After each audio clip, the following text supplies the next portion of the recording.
The huge success of James Whale's Frankenstein in 1931 saw a glut of other films about mad scientists, many of which were based on Victorian literature. First, Paramount Pictures produced an adaptation of Robert Louis Stevenson's 1886 novel, The Strange Case of Dr. Jekyll and Mr. Hyde. While this book had been adapted for the screen before, most notably in 1920 starring John Barrymore, here director Ruben Mamoulian used revolutionary camera tricks and techniques and explicit boundary-pushing pre-code adult themes to make it one of the darkest horror films of the era. A couple of years later, James Whale returned to the world of Universal Monsters to adapt H.G. Wells's The Invisible Man. Give me near madness with your peering through the keyholes and peeping through the curtains. While this film was a lot less dark than Dr. Jekyll and Mr. Hyde and contained Whale's signature camp comedy and larger-than-life characters, it also contained revolutionary visual effects and features arguably the most sadistic and murderous of all the Universal monsters.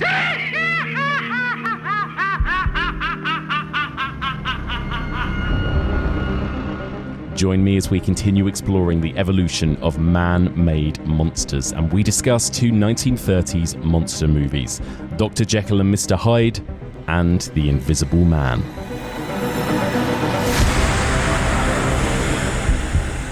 He's invisible, that's what's the matter with him.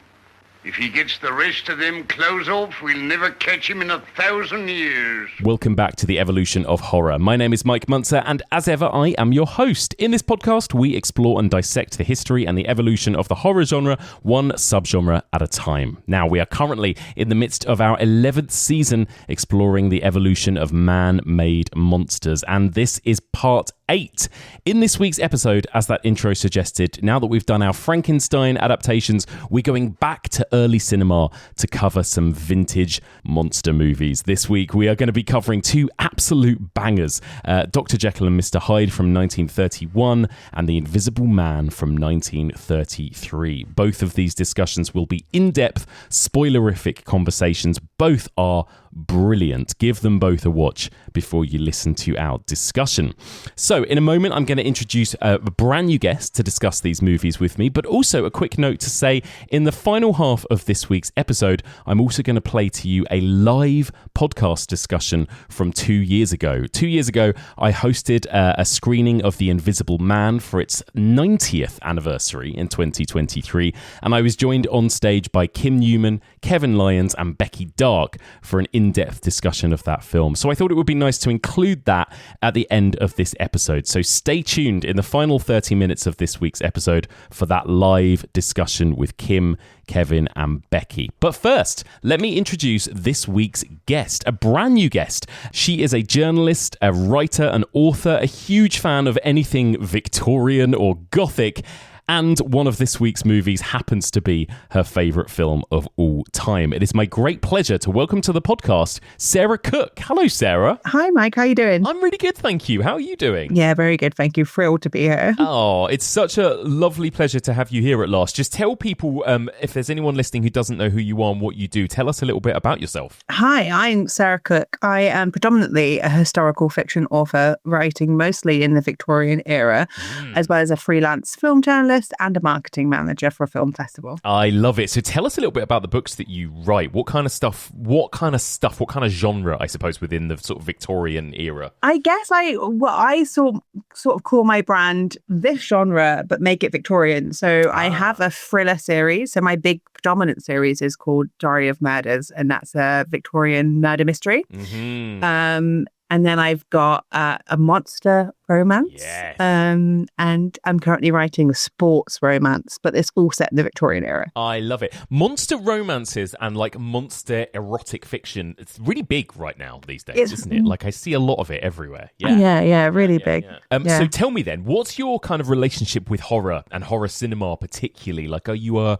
horror film fan? I am a huge horror film fan. I I guess I've always been like the spooky kid. I was thinking about this earlier and I was like, man, I have been a spooky child because like my favorite things to play when I was a kid was like witches. Oh, yeah. I had like experiment kits like Dr. Horrible. They just make like jelly Frankensteins and stuff like that. So I've always been like a big fan of horror. And like any 90s kid, I watched a lot of horror that I shouldn't have watched far too young.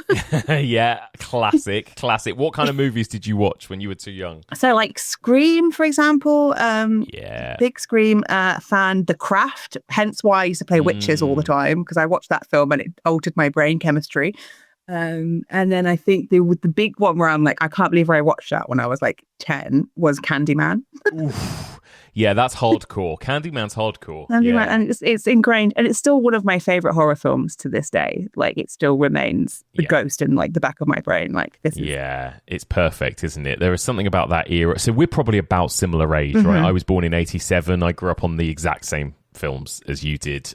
They were sort of, some of them, particularly the kind of Scream era movies, they were kind of great gateway horror films, I think, for us, weren't they? Yeah, yeah. And I think there was just a point where your parents, you'd go to like Blockbuster or Choices is what we had in our small town. And your parents would just let you go for it. As long as they were there watching it with you, it didn't really like matter. They would just like, let's go and watch this like scary slasher film with popcorn and leave the kids to it. And so it's always just been a bit like, it's always just been okay. And I remember all the kids TV shows as well were sort of slightly spooky and scary, like Demon Headmaster. Yeah. You know, Dr. Zitbag's Transylvanian Pet Shop and like Terror Towers. Oh, God. Transylvanian Pet Shop. I haven't thought about that in about 30 years. What a banger. And I bet this song is in your head now because it's a classic. Transylvanian Pet Shop. Yeah. It's so good. So good. I'm going to go watch some of that on YouTube later. Love it. Yeah. Amazing. So, do you have a particular kind of favorite these days? Do you have a particular favorite kind of type of horror? Do you go for, do you gravitate towards the kind of more old classic gothic stuff? Do you like the more kind of, what do you have a particular favorite, I guess, kind of subgenre of horror? I think for me, gothic horror is definitely my top, tippity top, because obviously like I'm big into the Victorians. So gothic horror, it's just like, I mean, like not every Victorian set film is gothic. And not every gothic horror is Victorian set, but they sort of are. The overlap is, the Venn diagram is practically a circle. So I do enjoy gothic horror, and I think I prefer like to be chilled, and I prefer to have like the goosebumps rather than the shock and the horror. I like feeling like there could be ghosts, and I like feeling like there could be like hauntings and I feel like the gothic subgenre does that so well. Yeah, I love that. Well, let me ask you about what we're going to talk about today is a really interesting mix, actually, of like, I guess what you might call kind of more sci-fi with gothic Victorian kind of fiction, right? And I think because we've been talking a lot about this over the last few weeks, I guess this is where the kind of sci-fi horror genres really started with Mary Shelley, with Frankenstein, and then with people like H.G. Wells, of course, and all of those other amazing gothic fiction writers who were writing stories a lot about kind of the dangers of science, right? And mad science and that kind of thing. What is it about that particular kind of topic, do you think, that even today, even when you look at movies like The Substance, right, and Poor Things, it's like this is something that continues to fascinate us, it feels like, you know? I think it's, for science, I guess it's a fear of the unknown. Because not all of us are scientists and not all of us understand science. Look, like, I mean, I'm going to admit something really like drastically stupid on the air. Like, I don't know and understand how mobile phones work or how digital photography works. And you could explain it to me and I couldn't understand it. But I feel like it comes from this kind of deep rooted fear that we don't really understand what science is and how, whether it's beneficial or it's like going to be detrimental to us. So I feel like these stories come from like this idea that scientists could be leading us down a dangerous path. And because of their own hubris and because of their own like intelligence and because of their own like pushing the boundaries, they wouldn't know where to stop. So we're just all going we're just going to be strapped in for the ride and it's going to tell us something catastrophic and horrific. Are you much of a techie person yourself, Sarah, would you say? Like, are you embracing things like ChatGPT in your everyday life and that kind of stuff? No. Flat out. I'm a tech person up until a point. Yeah. And I feel like I was talking to my dad about this the other day where like I feel like I've just stopped and my brain is just like, no more, that's enough. Yeah. And with generative AI, as an author and as a writer and as a creative and working in creative fields, I cannot support AI, especially with how much it's affecting our environment. So AI, I mean, I wouldn't say it's scary. I just feel like it's how people are using it is scary, and how people are quickly relying on it. And I really hate the idea that we're replacing thinking, because thinking's great. I don't know if people know this. It's underrated thinking, you know? It's so underrated now. Yeah. It's so underrated now. Gosh. And it's just like, I wish people do it in writing. And I'm like, the best part about writing is coming up with a solution and feeling really smug about it. Like if someone comes up to me and goes, oh, I really like this line that you wrote. It would be really disheartening to go, actually, a computer wrote that. Yeah. And I could be like, yeah, that's me. That's my big smart brain. Came up with this itself. Absolutely. So. Keep your big smart brain going. Keep exercising it, right? I think that's important. Exactly. Yeah. So we are going to talk about two kind of horror classics here. Both work based on kind of, gothic fiction as well. One of which I'm guessing, and I can see Sarah on webcam right now, and she's wearing a Jekyll and Hyde t-shirt. She's also drinking from a Jekyll and Hyde mug. So one of these two movies, I'm guessing, Sarah, you're a big fan of. Yeah, just a smidge. Just a smidge. He's amazing. But my cat is called Jekyll. So wow. Okay, I love this. Well, let's get into it then. We're going to talk about two movies, and we'll kick off with Dr. Jekyll and Mr. Hyde. This is the 1931 version specifically we're going to focus on. So, first of all, Sarah, just for people, we will talk about this in full kind of spoilerific kind of detail, but just for a little setup, in case there is anyone listening who hasn't seen this film, give us a little brief plot synopsis. What's this movie all about? So it's set in 19th century London. It follows the story of a scientist, Dr. Henry Jekyll, who believes he can separate man's debased and more horrific nature from the soul and make man pure. So he conducts this experiment on himself and accidentally transforms himself into an evil man named Mr. Hyde, who goes rampant on the streets of London in murderous villainy. Love it. So first of all, Sarah, tell us about your own relationship with this movie. I take it you're a fan. Just a tad, just a smidge. It's my favorite book. So I really like Dr. Jekyll and Mr. Hyde, the Strange Case of Dr. Jekyll and Mr. Hyde by Robert Louis Stevenson. And it's my favorite musical as well. There's a musical version of it that I absolutely adore, and it's my favorite film. Yeah, so, and my favorite cat. So is this version your favorite film as well? This is my favorite film. Amazing. There's just something. It's just great. I think I discovered it in lockdown, as per most people did when they just had something to watch. Yeah. And I've watched so many Dr. Jekyll and Mr. Hyde adaptations. And I watched this one and fell in love with it straight away. It's incredible, actually, isn't it? I watched this years and years and years ago. I think when I was first kind of dipping into sort of vintage 1930s horror movies, and I watched it in amongst a slew of others, and it hadn't really stayed with me, and I rewatched it again this week, and I was like, God, this film is incredible. Actually, like the filmmaking techniques, the story, it's actually genuinely dark and shocking as well for a movie made in 1931, I think, right? Obviously, we'll talk about this, but it's pre-code, because it feels very pre-code. Like, there's stuff about this movie that I'm like, wow, they wouldn't have got away with this, right? A few years on, I think. No. What is it about this story, then, that you love so much, Sarah? What is it about the book that makes it your favourite book? I think everyone struggles with some part of themselves that they find shameful and horrifying. And I feel like Robert Louis Stevenson does a really good job of capturing that, especially because I really love the Victorians. And the Victorians is a dichotomy, because they are, on the surface, repressed social prudes. They're all about airs and graces and following polite society. But deep down in the underbelly, especially of London, it's it's debauchery basically, and it's right. The novel itself was a really good, well, a novella was a really good kind of like echo of that. It sort of showed how stupid it is to be a repressed society whilst committing and doing terrible things, especially for the rich. And the rich and the wealthy could get away with doing that. They could go and plunder, and they used to go to like the slums to use and abuse poor people to their own like kind of like entertainment. And so I feel like Robert Louis Stevenson was really like holding up a mirror to society and going, "You're absolutely outrageous and ridiculous." And it has really good some undertones of like repressed homosexuality.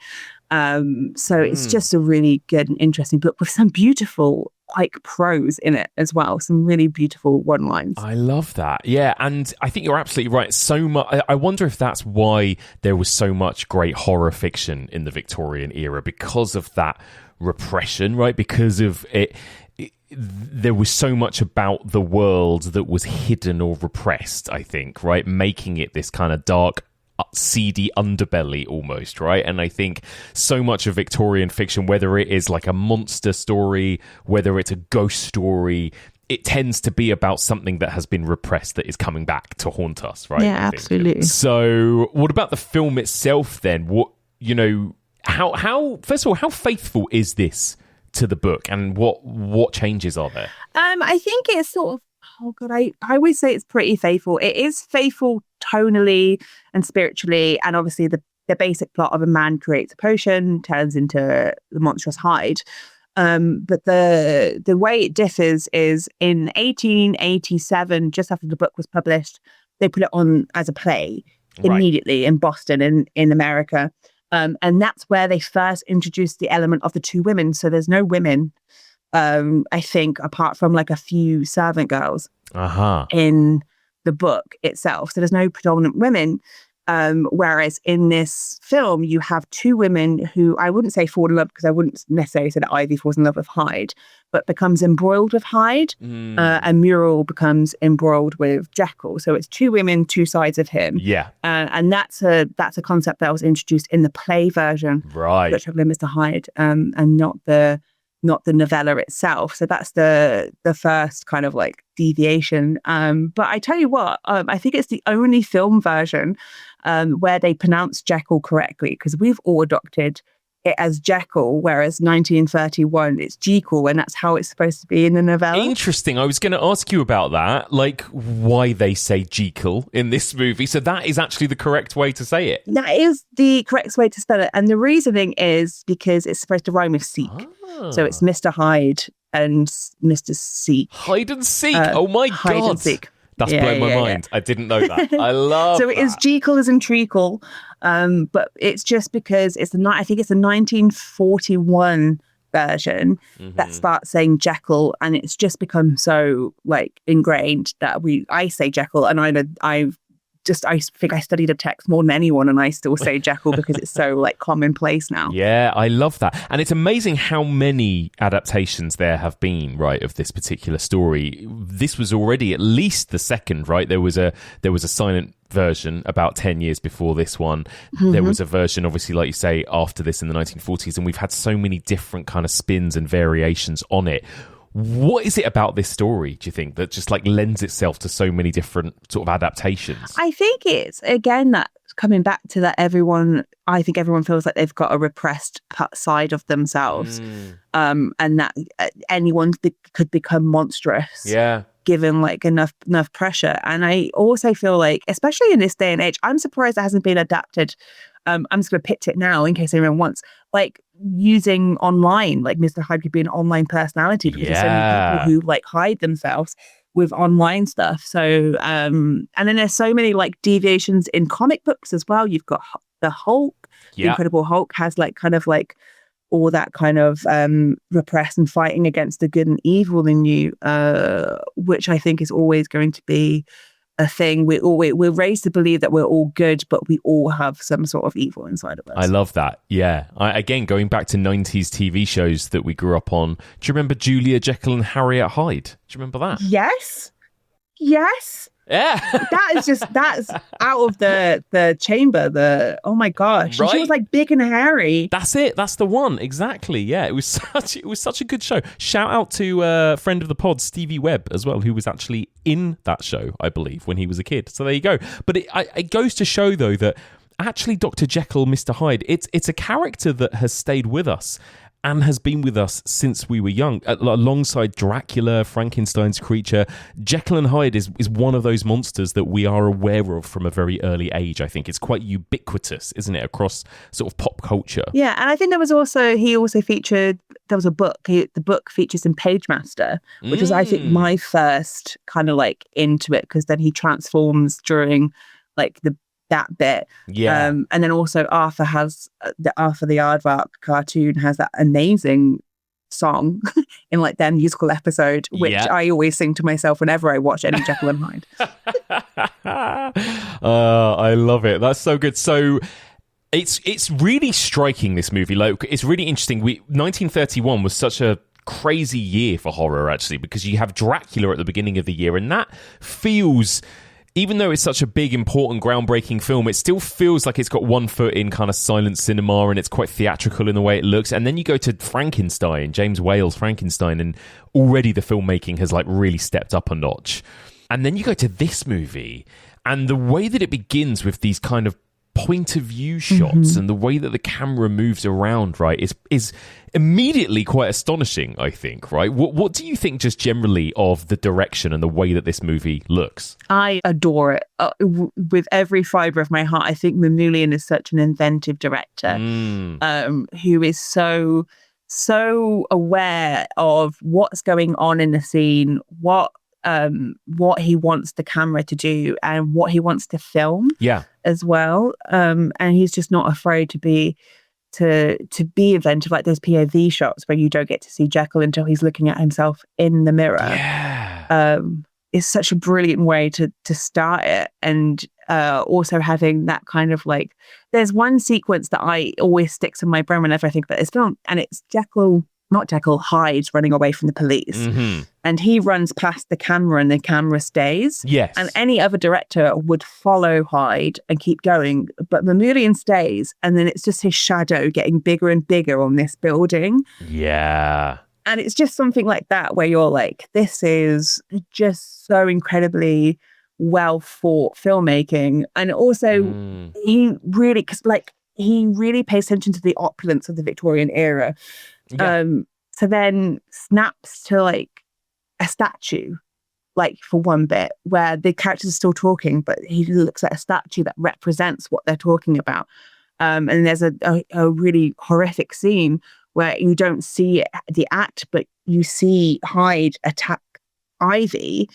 And instead of focusing on the attack, he focuses on this statue of lovers in an embrace. Right. And it's so poetic, and it's so like, this is just mind-blowing work for, again, a film that was made in the 1931. It's so lyrical and beautiful and poetic in what he films and directs and how he does it. Yeah, I completely agree. It's really astonishing to look at, actually. Why do you think he does choose to give us so many point of view shots from Jekyll? Why are we constantly in Jekyll's sort of brain, particularly in the first half of the film? I think my theory is that Jekyll's supposed to be a really good conduit for the audience. Right. And he's supposed to be the first half of the film, Jekyll is like the hero. Yeah. And he's just such a generously good man. And I feel like if you're seeing it from his eyes, then you are more likely to be chilled to the aspect that this good man who you're a conduit with falls from grace. So I think it's supposed to give you that kind of like, maybe I could also fall from grace. Maybe I will also have these dark thoughts and repressed feelings that will turn me monstrous. Do you like him as a character, Jekyll? Because like you say, he does start off extremely kind of good and moral, right? But I don't know. What do you think? It's really interesting because the book, you don't follow it from Jekyll's perspective. Right. You follow it from his friend Utterson, who's a lawyer, who I don't think appears in this novel because I think he's sort of combined with Lannon, who's a doctor friend of Jekyll. So the novella, it's all from Utterson's perspective as he follows this tale about Mr. Hyde and slowly unravels it. So it's interesting to have most of the movies follow it from Jekyll's perspective. And here, I think you do. And the reason you like Jekyll is not because he's good like society wants him to be good. He's good because he's good for being good. Right. So he there's a bit in the beginning where he blows off a duchess just so he can go and help poor people in the free wards. Right, yeah. And so he doesn't represent, he's sort of like struggling with society because he's doing the good things that society deem not worthy of being good. Yeah. So as a character, especially in the beginning, you're like, Jekyll is a hero. Yeah. Right? And he's so charming and debonair and so smart as well. And Frederick March, not a bad man to look at. Not a bad man to look at. Very handsome. What do you think of his performance? What do you think of his performance? I love it. Or performances, I guess, right? Performances. Famously Oscar-winning performances. I watched this film. It's the second film I watched of Frederick March, and then I vastly fell in love with him because of this performance, and have now watched everything he's been in. Amazing. I think he's so good here. I think that he toes the line really well between genuine emotion, heartache, and also a little bit hammy. Yeah. Which as per the time. Yeah, absolutely. But I think there is just some scenes that blew me away. I always think about that scene where he's begging God at the end, and he just wants to be free.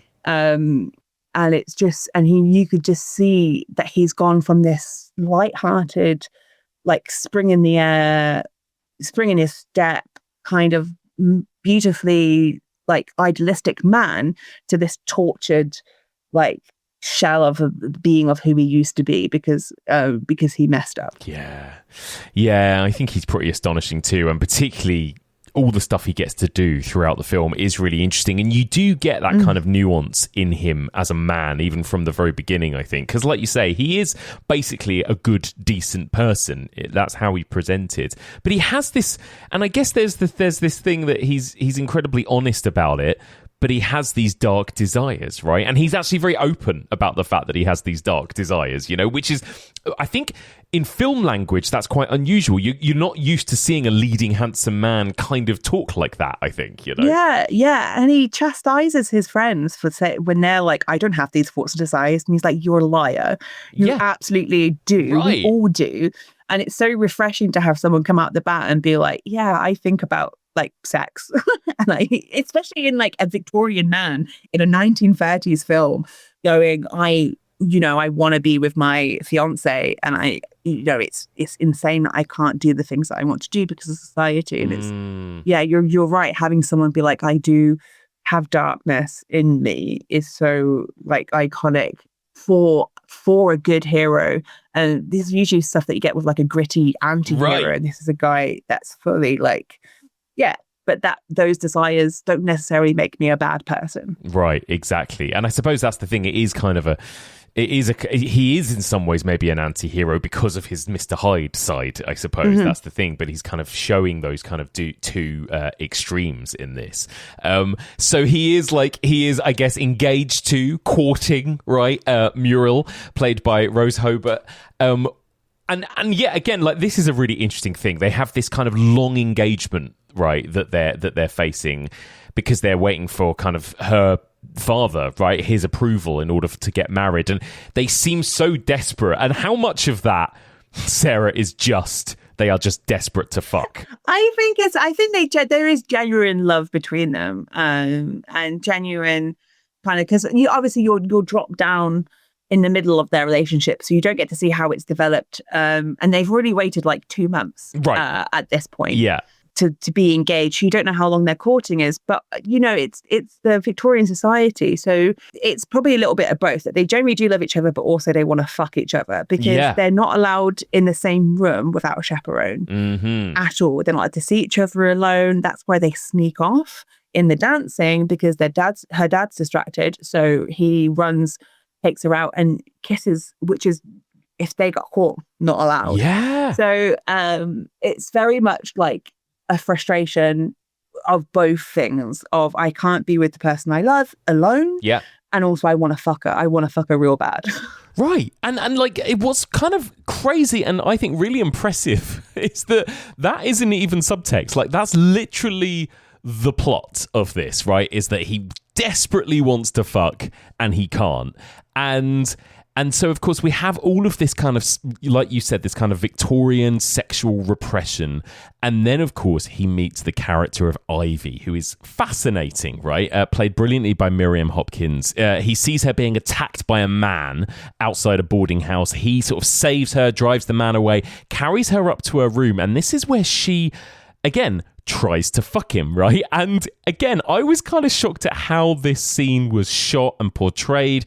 Really impressive and ahead of its time, I think, for 1931. But that sort of male gaziness of it, the way in which she looks directly down the camera lens at him / at us and begins to strip, right? And starts taking off her stockings and stuff. Like, again, and I couldn't believe it. Ivy is such an interesting character. Oh, I love Ivy. I mean, I love Miriam Hopkins a lot. My main character in my book is called Miriam. Oh. Because of Miriam Hopkins. I mean, put aside the fact that her accent's a bit shaky. Yeah.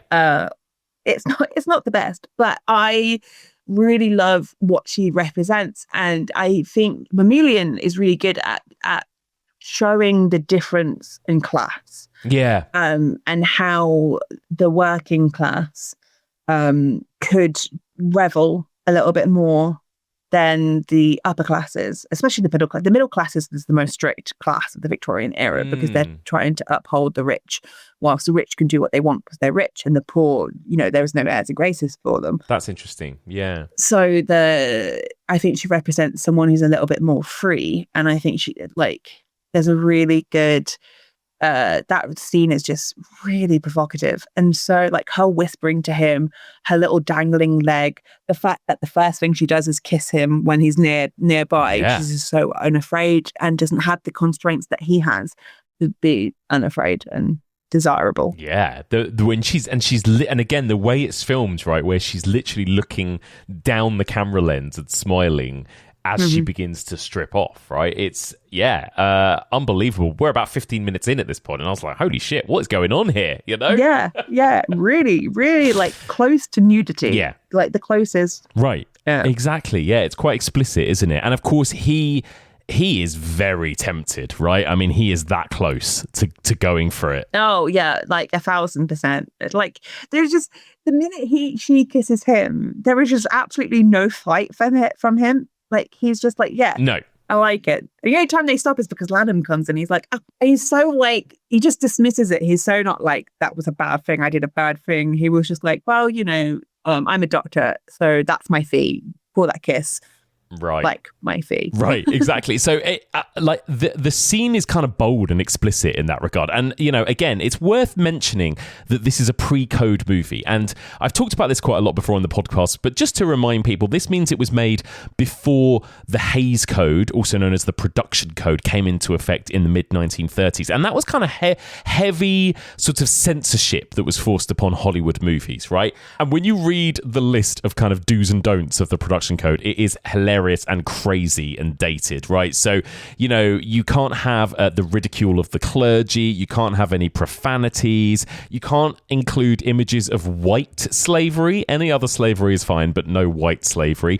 The illegal traffic of drugs is not allowed to be shown. And of course, any licentious or suggestive nudity, even in silhouette. No nudity must be suggested, right? And then there was also a warning against portraying sympathy for criminals, the use of firearms, questionable use of the flag, and anything sexual of any kind as well. So you can see how, I just don't feel like this movie would have got away with any of this stuff a few years later. I think that's what makes it feel so bold, because you just couldn't imagine this post-production code, could you? Absolutely. And actually, it got filmed again in 1941, literally 10 years later, with Spencer Tracy and Ingrid Bergman. And that version is terrible. Right. Famously terrible. Yeah. they take away a lot of the provocative nature of it, and it's very stale and very boring. And even when it came out, people didn't like it and went back to watch the 1931 version. And I think Frederick March is quoted somewhere of saying something along the lines of, "I'm really glad the film came out because more people are watching my film." Yeah, I love that. Well, and then even when his film was re-released in 1936, that was during the production code era, right? That they had to cut about 8 minutes from it, that's a lot. That's a lot of minutes to have to cut from a movie like that, right? So yeah, very short movie as well. So right, exactly. So I think all of that's really interesting. That kind of the explicit sexual nature of this film is, I think, what would take a lot of people by surprise when they go back and revisit this. And so you've got Ivy on one side, who is the kind of the temptress, and then you've got the fiancée Muriel, played by Rose Hobart. What do you think of Rose Hobart in this? Oh, I think she's great. I think comparatively to any other character, she has less to work with and less to do. So her role is to be like the angel fiance who's going to stick by his side no matter what. Yeah. But I kind of like the fact that she's unafraidly feisty in her convictions. Yeah. So there's at no point does she falter, even when he stands her up from their engagement. She's not like, "Oh, woe is me." She's basically going, something terrible has happened to him. He wouldn't do this. So it's I love that kind of she has a deep understanding of the man that she loves, to the point where she's so willing to stand by his side that when he comes and gives her up basically and says, "I can't be with you," it's her that's constantly going, "I will be with you, just tell me what's wrong." So I feel like she could have easily been that weak fiance character, but I think she's got a lot of strength in her. So he's working on this kind of scientific experiment, this potion that's going to bring out this kind of dark side of himself. I guess, like, why does he want to do that? Why does he want to unleash a dark side of himself in the way that he does? Like, why is that his aim? I think it's less he wants to unleash something, he wants to cut it out. Right. So he wants to get rid of it. I feel like he feels like it's one of those things where it's interesting because he doesn't have any shame in bringing up his dark desires, but also he does talk about how he wants to be free of them. And how in this society it would just be easier to just not have that human nature. And wouldn't it be great if man could take away his evil inclinations? And I feel like that's where it comes from, that he was like, "Oh, I've created this thing that will separate and destroy the evil side." And obviously it doesn't destroy the evil side, it brings it to the surface and exacerbates it, basically. I see. Because that was always a little bit confusing to me about the setup, this idea that he's sort of quite embracing of the fact that he has these dark sides, and yet at the same time, I guess, like you say, he wants to expel them and get rid of them as well, I guess. But by doing that, he is bringing it to the surface. I think it's like I know eating 10 donuts for me is going to be bad but also delicious, and I think it's that kind of feeling where you're like, these donuts aren't necessarily inherently bad, but I know that I can't be around them because I'll eat 10 of them. So it's like that kind of thing. So it's best to get rid of the donuts altogether. Yeah, okay, I like that. So we then get the incredible moment, the iconic moment where he drinks the potion and he transforms before our eyes on camera, right? Talk to me about that incredible shot, that kind of what appears to be a single take where he looks in the mirror and his face completely transforms, right? Oh my God, it's so good. It's so good. So the secret of it was kept hidden until Mamulian died. And basically it's this really old camera trick where Frederick March is wearing certain coloured makeup that doesn't show in black and white. And when you put certain filters in front of the camera, it disappears. Yeah. So then the filters are in front of the camera and then it's just slowly taken off. So then in sort of sections, so then you can sort of see the makeup that's underneath Frederick March. And it's just a really, really cool trick. it's still not unfathomable because I've just explained it, but it's so amazing that they figured this out back then. It's amazing. There's something so exciting, isn't there, about early cinema and the way they pulled stuff off. It's like when you see George Méliès and that kind of era of filmmaking, when somehow that is still 100 years later way more impressive than anything people pull off now, you know? Yeah, honestly. And it's just like I have a big love for really early cinemas, like obviously the Victorians, so like the 1890s cinema.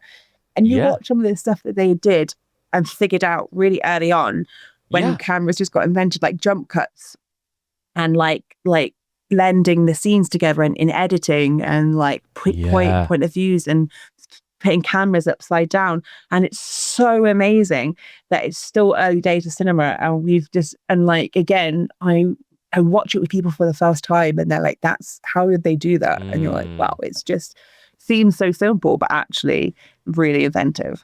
It's incredible. And we've talked about this a bit, but, you know, there is a link, isn't there, you know, between that idea of mad science and alchemy and filmmaking. Because filmmaking, you know, photography, filmmaking, that must have felt, and there are so many stories, of course, of people's reactions to the moving image the first time they see it, going all the way back to a train arriving at a station from the, you know, the Lumiere brothers. But there is naturally this kind of magic, this alchemy, this mad science to the very idea of cinema. So I think it works so well in set pieces like this, where we're seeing mad science at work at the same time as these incredible camera effects happening before our very eyes. So it's an incredible moment. It's also a really great performance in this particular moment, isn't it? You know, it's so, and he just contorts and stuff, and like it's just, I find him a very what's the word I'm looking for? A very shameless actor. Like when you watch a lot of his performances, he's not afraid to go to extremes. He's a really good, I tell you what, he's a really good drunk actor. And if you watch, I think The Best Years of Our Lives is a really good example of it. And Merrily We Go to Hell, he's really good at like playing alcoholism. And he's unafraid to show some darkness.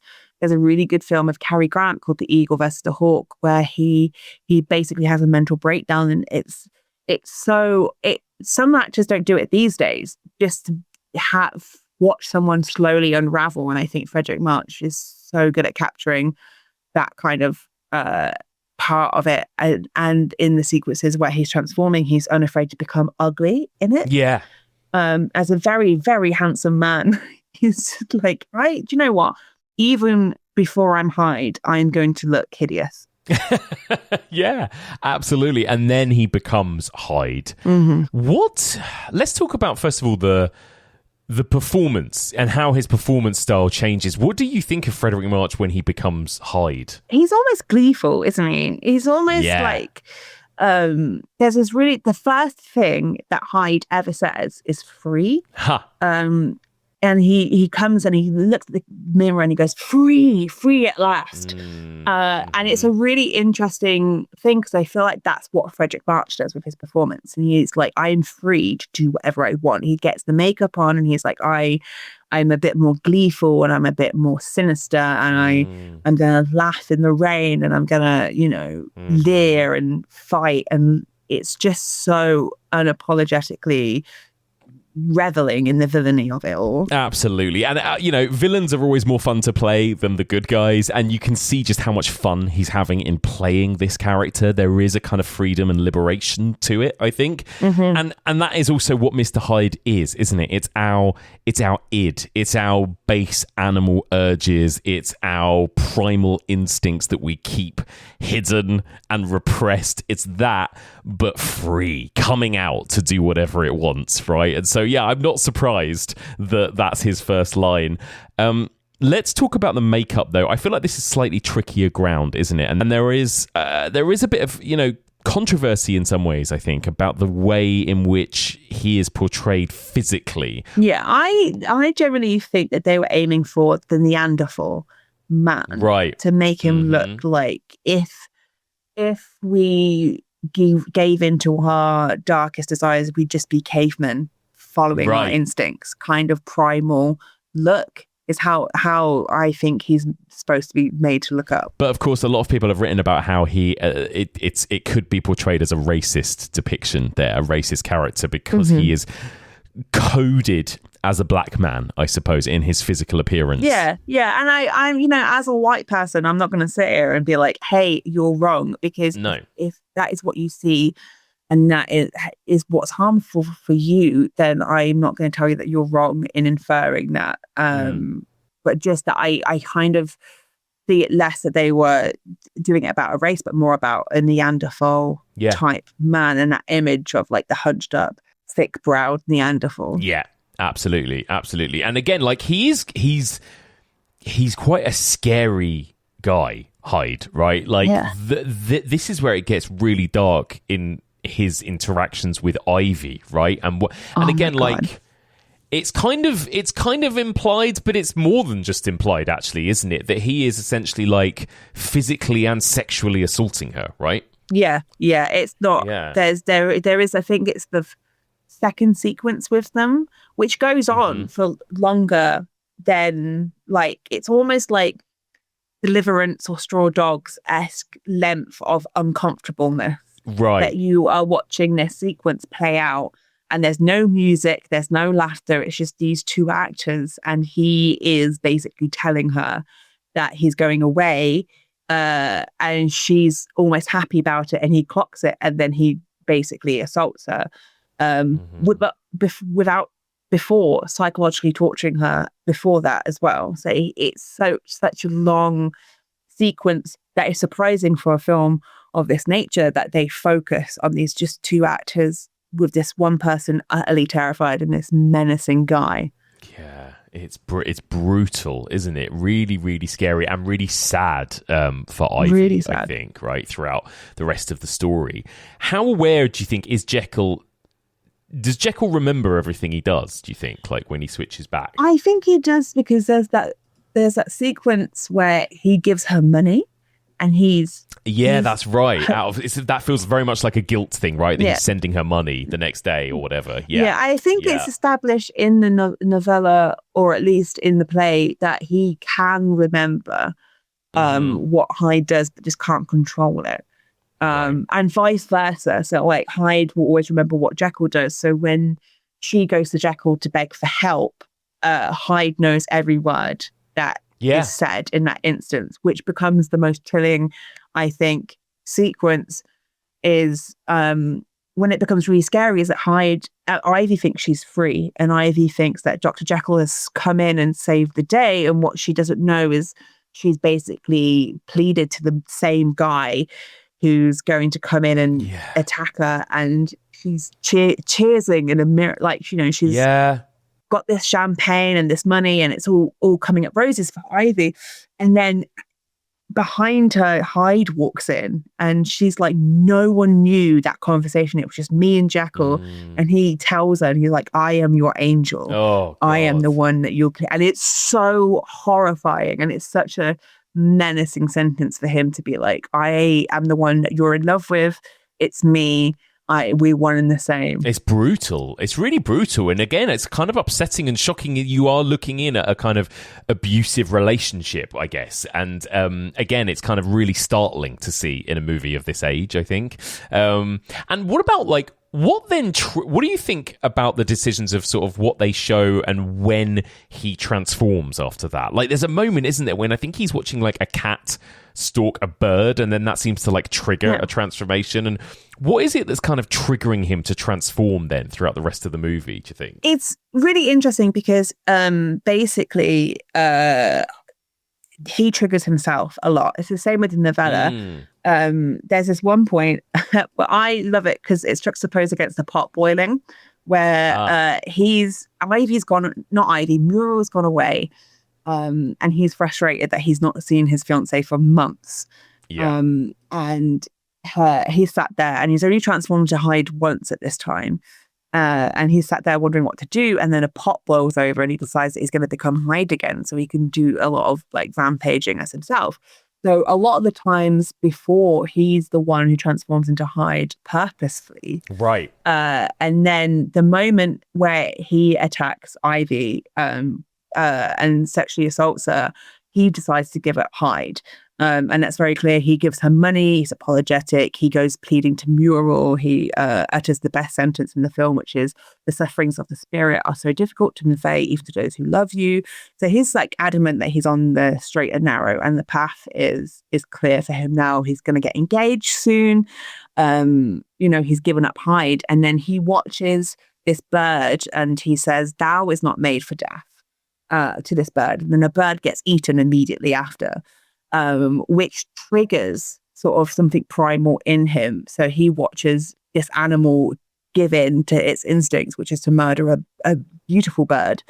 And then it transforms into Hyde off its own will. So it triggers kind of like the murdering side of him. And Hyde comes out saying something, I think it's, but it is death. And he goes on his spree again. So that's when it takes a turn for the worse for Jekyll, because he realizes that he's no longer in control of the Hyde personality and that it can come up whenever it wants. Interesting. And do you think how much of this is specifically a male story, right? Is this very much about men and that kind of whatever you want to call it, kind of toxic, aggressive kind of masculinity that is like beneath people? Or is this something more universal, do you think? Because obviously the thing it reminded me of as well is like werewolf narratives, right? This is that's very much a werewolf thing that we'll get, in monster movies after this. And again, often very male stories about this kind of like inner beast that comes out of men. Yeah, I think the novella itself is very male coded, especially with like the repressed homosexuality side of things. And I feel like... So sorry, tell me about that. I didn't know about that. And because that's not really in the film, is it? Or yeah, is it like... no. And there's only one film that really tackles it, and that's Hope Dixon Leach's recent Going to Grace of Dr. Jekyll and Mr. Hyde, and that's really beautiful. It's very subtext, and it's very subtext in the novella. Obviously, it's a Victorian novella. It's not going to come out with this large going, they're gay, but it's quite clear between Utterson and Jekyll that there is something more going on. That they've both hidden from themselves, that there might be more to their friendship, and it's really kind of they've got a really beautiful friendship, but it is always implied that there is something a little bit more. And with Jekyll, it's also implied that that's one of the reasons why he did what he did, to sort of repress that side of him as well. Right. Interesting. Yeah, because it's very much there, right? It's that, I mean, as in like the fact that it's a very male story, like you say, male coded in the novel as well. Like I think that is. It feels like this story would have been different if it was about a woman taking a potion. I think. I feel like there's interesting that no one's done it right with a woman. The only interesting time I've seen it done is in 1970 something. Hammer Horror did Dr. Jekyll and Sister Hyde, which is phenomenal. It's one of my favorite adaptations, where Hyde is a woman and a sociopath woman. And it works so well, and it's so interesting, because I wouldn't say necessarily that this tale should be only male led, because I feel like women, and especially women in most areas, have to hide their repressed natures more so than men do. And I feel like a lot of women have a lot of anger and rage, and I feel like it's prime. You could do a really good angry story and make it female led of this novella and really do a good job. I think I love that. Well, again, I suppose there are so many kind of spins. Again, the substance, right? There is a bit of Jekyll and Hyde in the substance and various other things like that. And there you go. So is there anything else you want to talk about the film?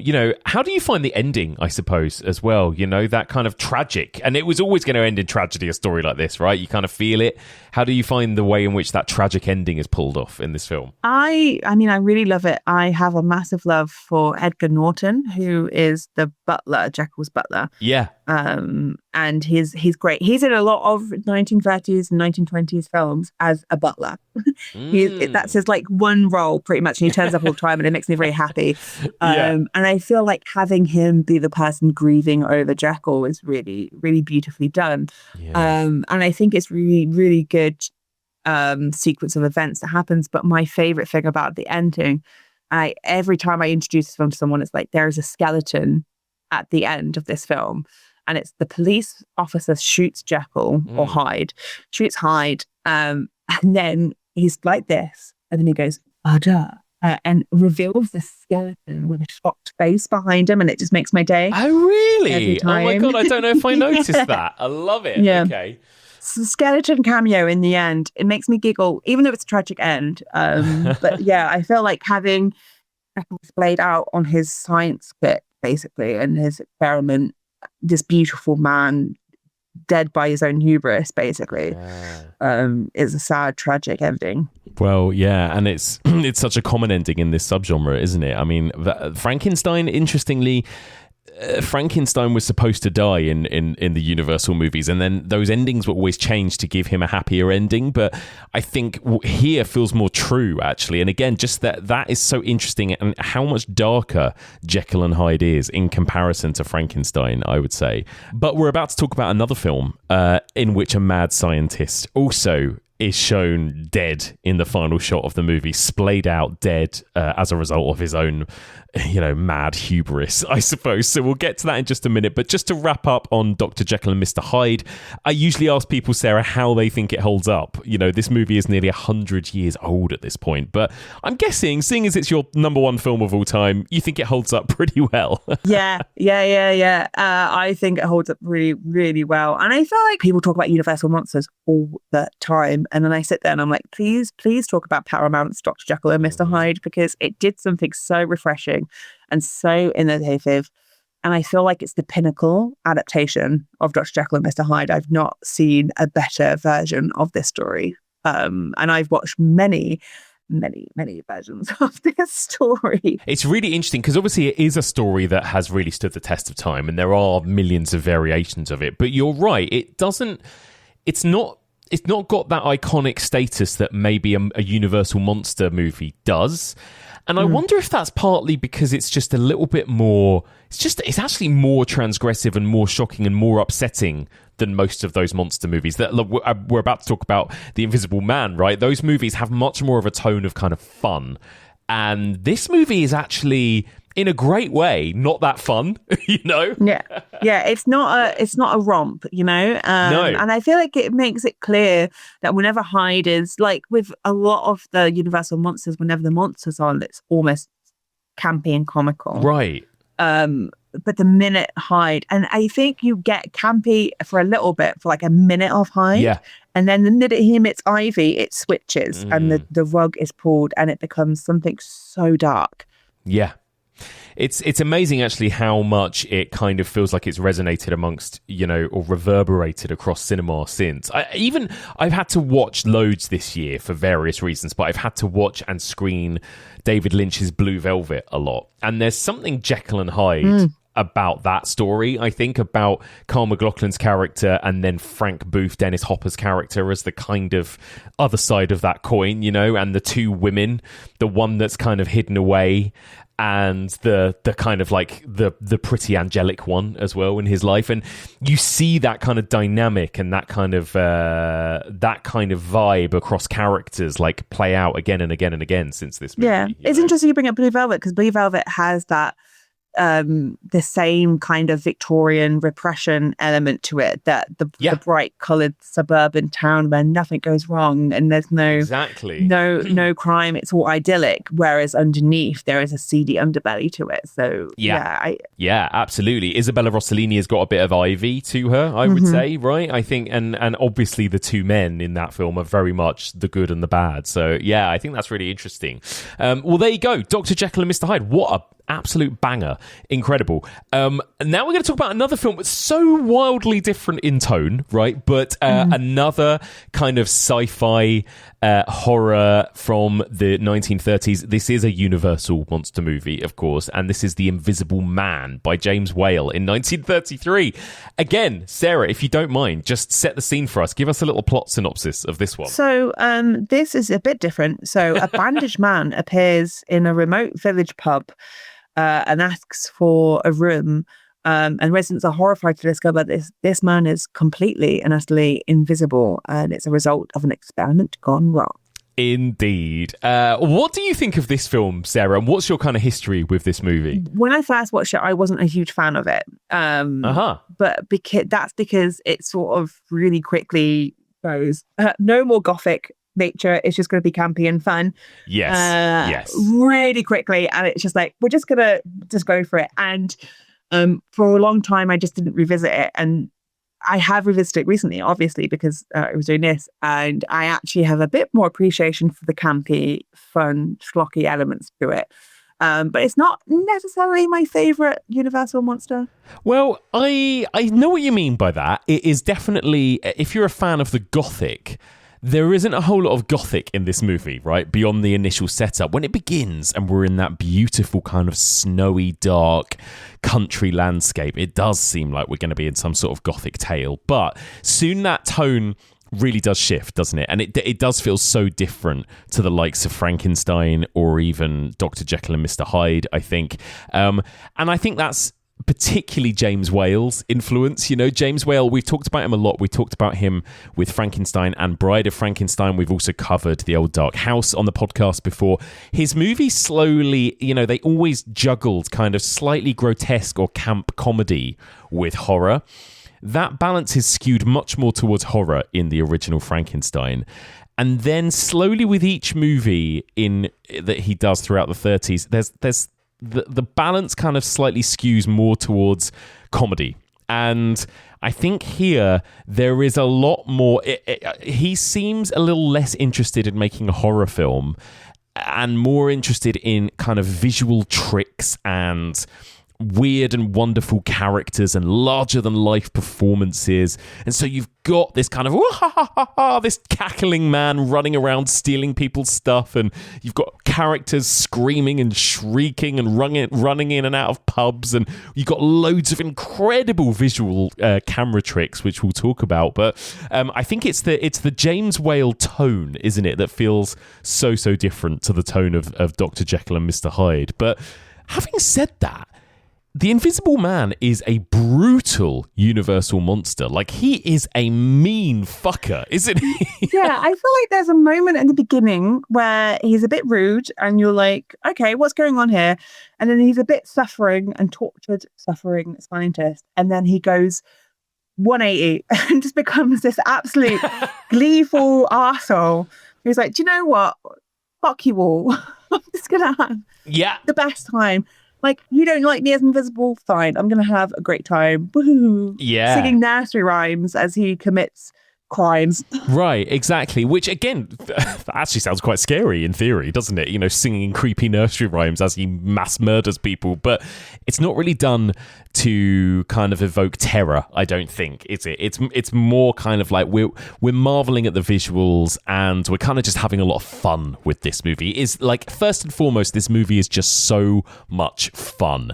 So let's talk a little bit about James Whale, first of all. What do you think of him as a director and the way in which he directs this film? Yeah, I think he does a good job.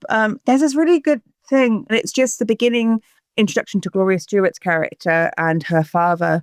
And she just walks over to a window, and it's so elegantly done, and like it's framed in such a beautiful way with these big windows, and she's got this like silky dress on. And I feel like James Whale has such a good like understanding of space. Yeah. And what space he can use in, and whether the juxtaposition between the two spaces of like this kind of debutante and then like her lover sort of holed up in this grimy little village pub somewhere. Yeah. I don't know if it's like his theatrical background, although there's something so cinematic about his film, so it probably isn't. But he uses amazing production design, I think. I think you're right. You know, you think of his production designs, his Old Dark House, his Frankenstein's laboratory, you know, the spaces that are used in his films are astonishing.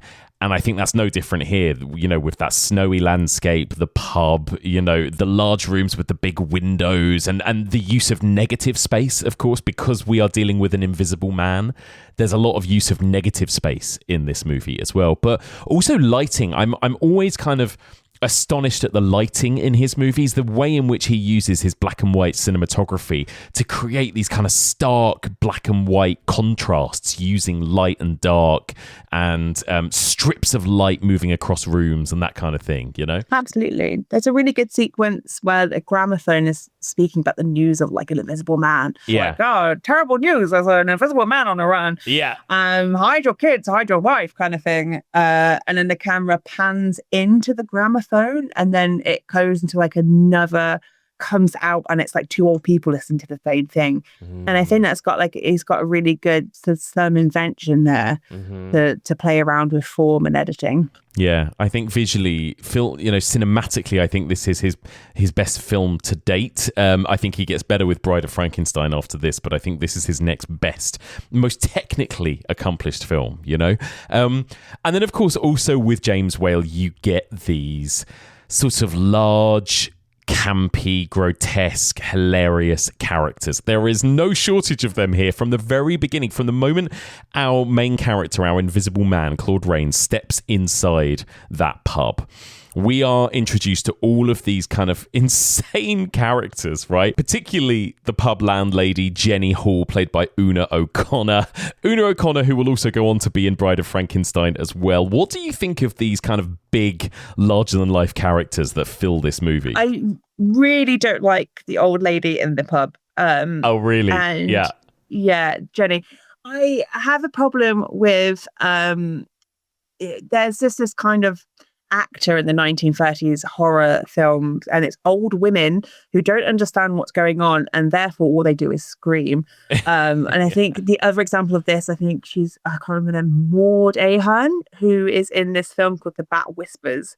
And The Bat Whispers is a great film if it weren't for her. And it's like, I understand why she's been hired, but because she's great and she does what she does really well. But I feel like it takes away a lot from the narrative, and I think the old lady, who is her own job is to come in, say something like a bit rude, and scream, and I feel like it's just it kind of makes the villagers, and I feel like the film does a disservice to this small village, and it's like, oh, they wouldn't understand.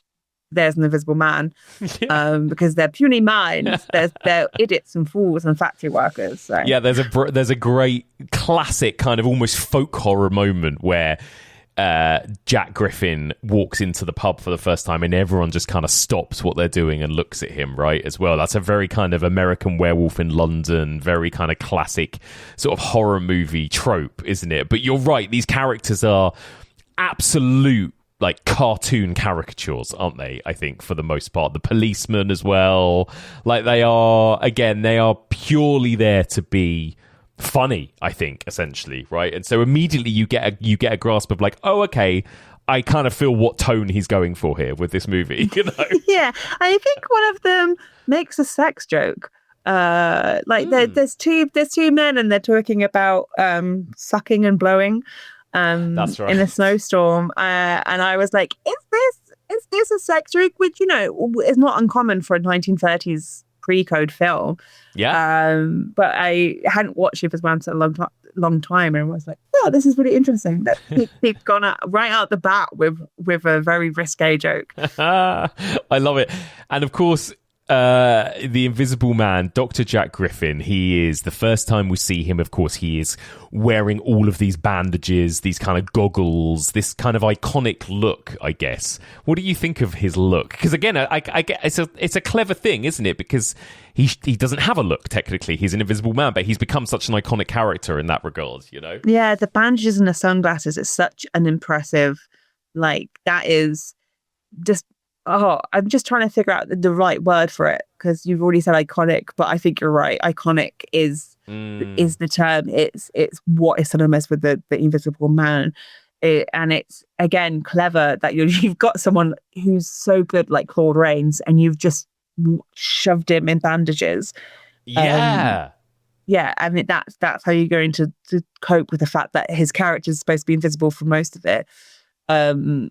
And it's so simple of a concept, but so great. And like you said, the opening scene, he comes in, it's just this bandaged man. And that's so creepy and so horrifying because your mind just goes, why is he bandaged? Why? Even though the film's like The Invisible Man, your brain's like, what's going on under there? So yeah, absolutely. Yeah, I love it. It's so much mystery, and I guess you're waiting to see what's going to happen when he eventually takes the bandages off, right? And it is astonishing. Again, speaking of incredible visual tricks and magic tricks in films of this age, what do you think of that scene in which he finally takes off the bandages? It's so impressive. Yeah. And more impressive that I was reading about how they did it, and I still don't understand how they did it. No. In this. It's unbelievable. Something to do with black velvet tights and like a nitrate plate and then like another plate and a background. And I was like, I fully don't understand how you did this specific special effect, because it's incredible. It's amazing, isn't it? And I think what's really impressive about this film, I guess this is it. This is the film's thing. This is the film's selling point, really, is that you're going to watch then all of these amazing sequences with an invisible man doing stuff. And it doesn't just give you the odd moment here and there. Like, this is it now. When he takes those bandages off, he's basically invisible for the rest of the film. And so you'll just see like a pair of trousers walking down the road, or you'll see a bike cycling on its own, or like all these various different tricks that they have to pull off. Is, again, I think that's the joy of this film, isn't it? It's just marveling at the effects throughout, you know? Yeah, absolutely. And I think at one point I was like, oh God, it's really incredible how they got the actor to do that. And I'm like, they probably haven't got an actor on screen at all. It's probably something like strings and mechanics. Right. And Claude Rains is doing like an over voice. But the fact that for a moment, I'm like, oh God, it's incredible what Claude Rains is doing. You're like, but he's not there. He's just doing the voice. That it's just trickery. Really speaks. Even now, I think it's so much more impressive than like the CGI that we see these days. Yeah, it's amazing, isn't it? And I guess this is a bit of a weird question in a way, although maybe not, but you know, Claude Rains' performance in this, right? And you know, what do you think of it? I mean, I am a big Claude Rains fan. I think he's got one of the best voices in cinematic history of all time. I mean, he obviously has like Casablanca hinges on the fact that he can deliver lines so well. So I think having him in this role that is just talking is so like impressive and so incredible, that you get the sad, tortured guy at the beginning, and then you get the extremity of this rampant villain. Yeah, his voice went, "You're crazy to know who I am, aren't you?" Like, he's so good and so kind of moustache twirling villain in this, you know? Yeah, that's a perfect way to put it.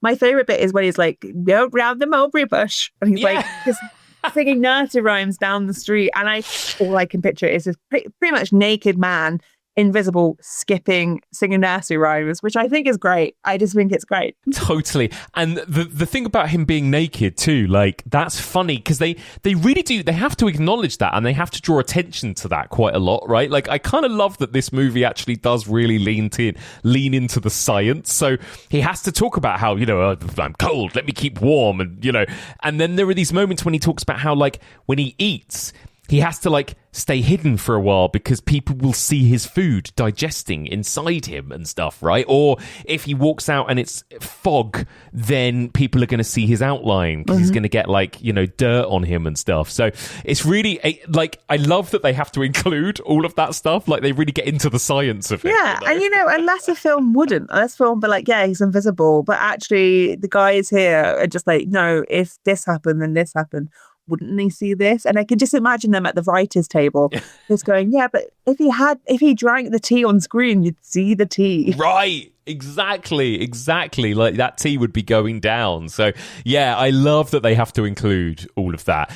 Do you think this man has any redeeming qualities? Like, you know, he has this kind of this romantic relationship, right, as well, with Gloria Stewart's character of Flora. But is this man too far gone, even by the first act of the movie? Is he just out and out evil, do you think? I really struggle with the romantic relationship in this story. Yeah. And once again, you are slap bang in the middle of the tales. This is what this film does, I think, better than the others, is that it's like, we're not going to show you the experiment going wrong. No. We're going to show you that it's gone wrong.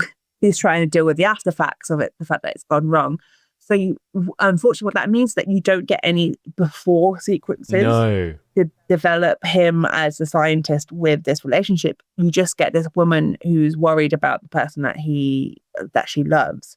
And then you don't, the fact that there's no before means that you just get pure villain, which I think is quite fun to a point.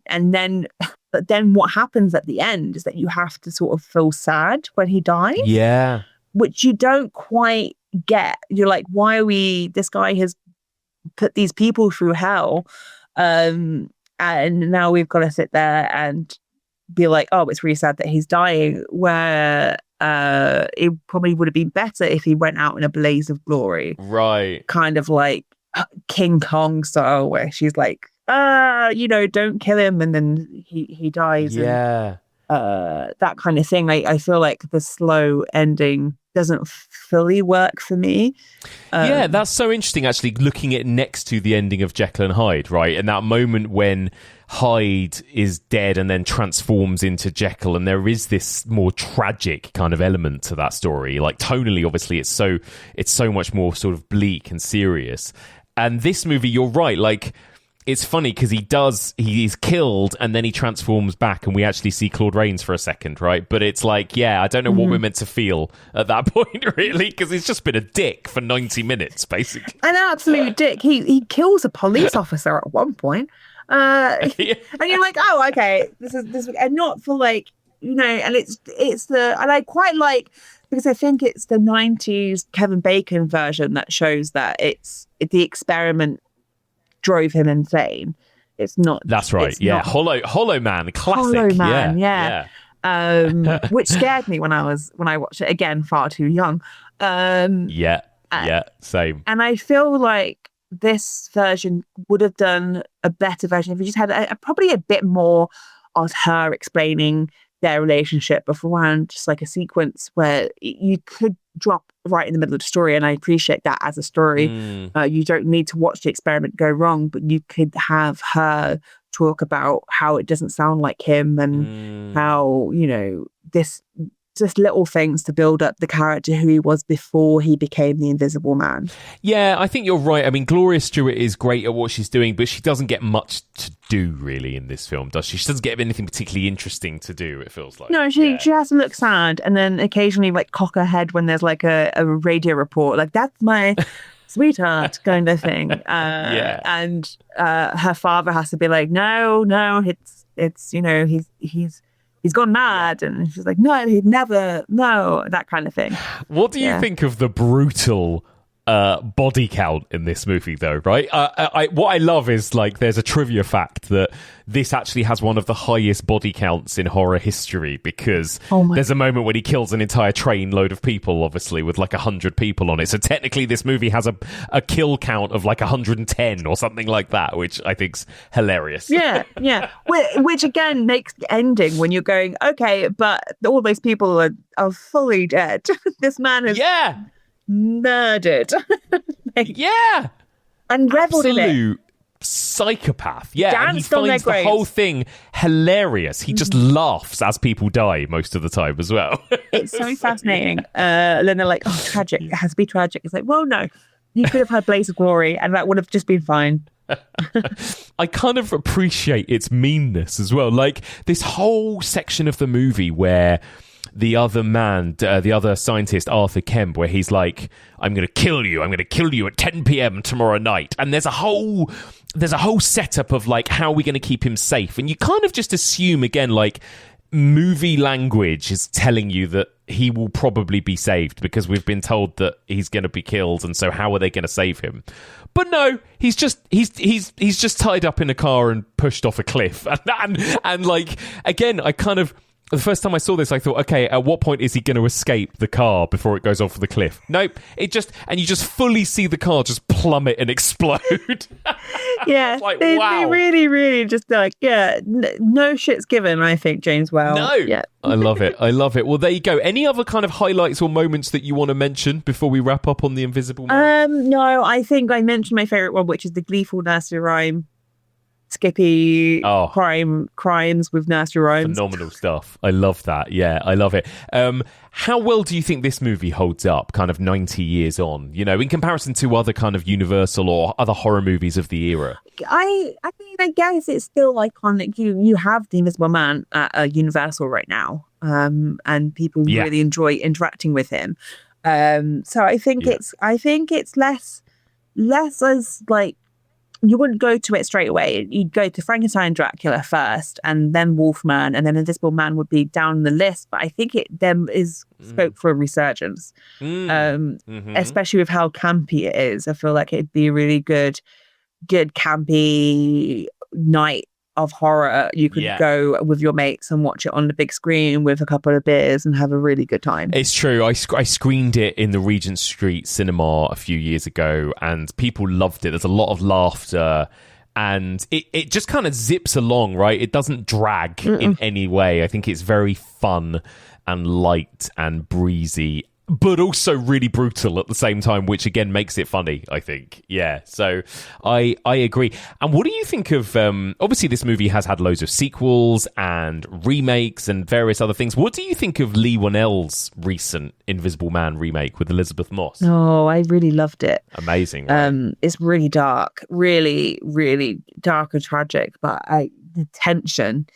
that opening sequence, I think I was biting my skin off, really oh my gosh, escape, run, do this, and it's just really, really palpable. And I love Oliver Jackson Cohen. I think he's such a great actor, and he does Sinister really well. Unbelievable, right? Like, talk about the opposite in tone in every way to the original, right? But I think it's amazing how they updated that story and made it as dark as possible, and it's a real disturbing watch, actually, that movie, isn't it?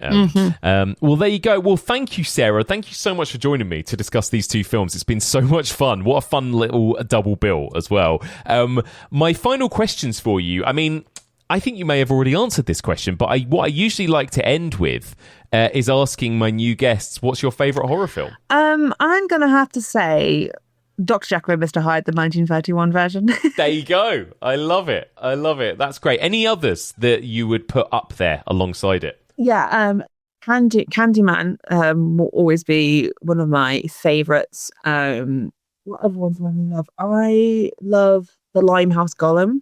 Oh, really? Yeah, the one with Bill Nighy. Yeah, I really like the one with Bill Nighy. Yeah, which isn't quite gothic, but I'm a big fan of slashers, right? So it's a really good Victorian slasher romp.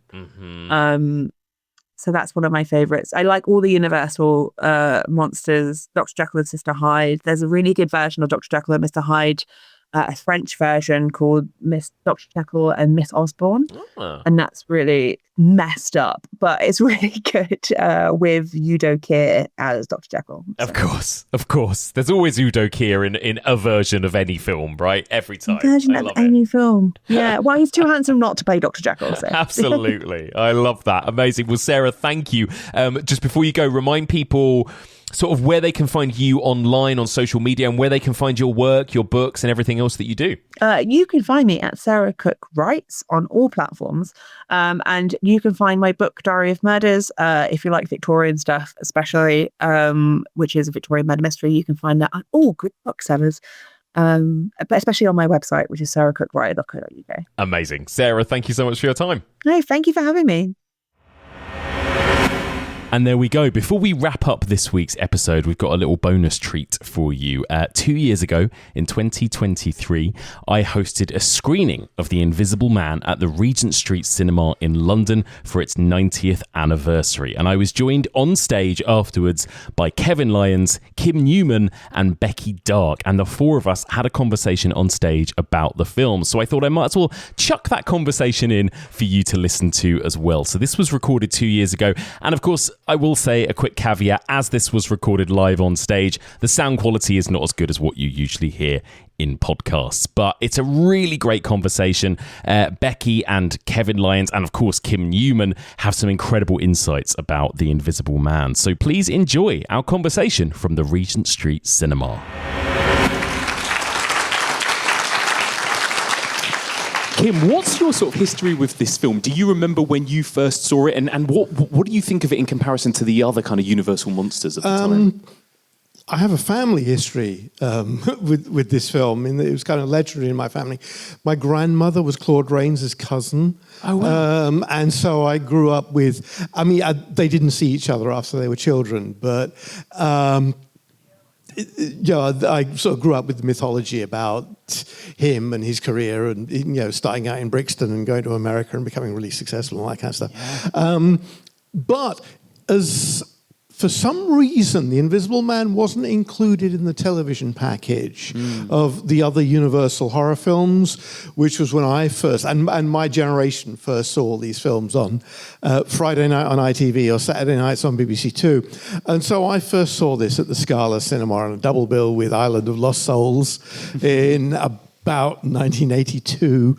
And was very taken with it. I remain taken with it. I think it's a very, very strong film. I mean, as you said, it's a pre-code movie. It's got the highest body count of any Universal monster movie, isn't it? The Mummy, maybe he kills like 3 or 4 archaeologists. Dracula, I mean, okay, he kills Renfield and Lucy, but that's kind of about it. Yes. Yeah, the Frankenstein monster does a bit better. He rips Lon Atwell's arm off and offs a couple of peasants. But what is it? It's like 122 people get got. Yeah. I mean, a whole train, and I particularly love, and 20 members of the search party. Yeah. Yes, so good. Shoved off cliffs. And what's more, he laughs while he does it. Yeah. I mean, most of the other Universal monsters are kind of tragic figures or doom-haunted. And we're supposed to think, and unlike the character in the novel, who is just a stone sociopath, he's driven mad by the drug. That's what's causing him to go monomaniac. Wells's point, I think, is rather subtler, which is that an invisible man would be so dissociated from society that he would naturally lose all empathy and become a monster. But I think obviously the slightly more simplistic, he took a drug and it turned him into a raving nutcase, is actually much more entertaining. And it's all down to James Whale and R.C. Sheriff, the riotous black comedy stuff. Which, again, for 1933 was really unusual. I think it's the first monster who's funny as well as terrifying. And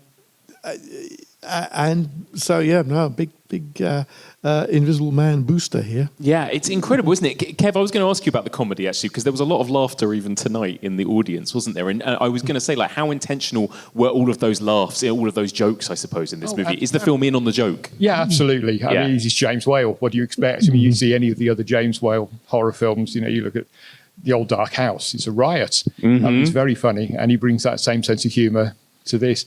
Yeah, and then you get the things like the scene where he's got the bike. Yes. And I've seen people complain about that scene. I don't get it. People saying, it's a bit too silly. Well, that's kind of the point. Yeah. That is the point of it. That it is a bit silly because, if you're an invisible man, you would, wouldn't you? You would. I also, over the years, heard people say that they find the landlady not very funny, but she got big laughs tonight. She did, I loved the landlady. I do find a little Una O'Connor goes quite a long way. And some of the shrieking, I could live with that. But she's very, very funny, intentionally so. I mean, it's proper comic relief, not just, because it's 90 years old. It was funny at the time. Yeah. And even the bits that you think you're laughing at because they're antiquated, actually they're the kind of weedy romantic stuff. The fact where the guy who's positioned as being the hero of the film, everybody keeps calling him a weasel and a coward, and you realize actually, he is. And also the fact that he's a rather stuffy middle-aged man. The first time you see him, he's hitting on Griffin's girlfriend. Yeah, it's a little bit like the sort of the recent version of it, which was born from the Me Too movement. Yeah. We've actually got an element of that in there because this poor woman's traumatized by the disappearance of her boyfriend, and this arsehole, he's trying to make a pass at her and take advantage of it. It's quite a horrible scene when you look at it like that. It's so true. And James Whale could have cast a handsome young guy. Yeah. I mean, could have, like the character in Frankenstein that John Bowles plays, who is a credible alternate romantic partner. Yeah. So it's clearly deliberate that it's this unprepossessing middle-aged guy. Becky, how did you find it watching it on the big screen? Because it did feel like there was such a nice atmosphere in terms of like everyone laughing and enjoying it as well, right? There was such a nice atmosphere, and this is actually the second time that I've watched it today. I watched it earlier in preparation on my sort of small little laptop, and it was so nice watching it with a crowd and hearing the ripples of laughter going through, the audience. I think that the comedy in this film is actually really intelligent. It definitely knows what it's aiming for, and it's hugely successful. James Whale is such a entertaining director. He knows how to pull these performances out of his actors and actresses, and knows how to use the sort of balance between comedy and scares to really kind of create this thrilling atmosphere within a cinema, and I think that's what we've experienced this evening. And that's 70 minutes. I mean, it's not a long run time, but it absolutely sped by. I couldn't believe when we were at the finale already. It's brilliant, isn't it? Yeah. Do you laugh when the baby gets kicked out of the pram? You laugh when the baby gets kicked out. The same as you do when the poor guy gets kicked down the stairs and then the housekeeper is screaming in his ear and he's probably who reports concussed. the invisible man and then has to watch his barn get burned down. It's and you so sort of think, good. well, next time I'm leaving it. I love the He fact gets that £1,000 reward. He'll be okay. his report when he comes in is, "There's breathing in my barn." Yes. I mean, I think one of the great lines in any Universal film is, "There's breathing in my barn." Fantastic. And James Whale, we've mentioned him already. What was it about him as a director, Kim, in your opinion? I mean, he'd already done Frankenstein and The Old Dark House by this point in terms of the Universal. They strike that great balance, don't they, of kind of humour and horror. I think obviously this is his third film in the genre, and weirdly he got into it to avoid being typecast as a guy who only made World War I films.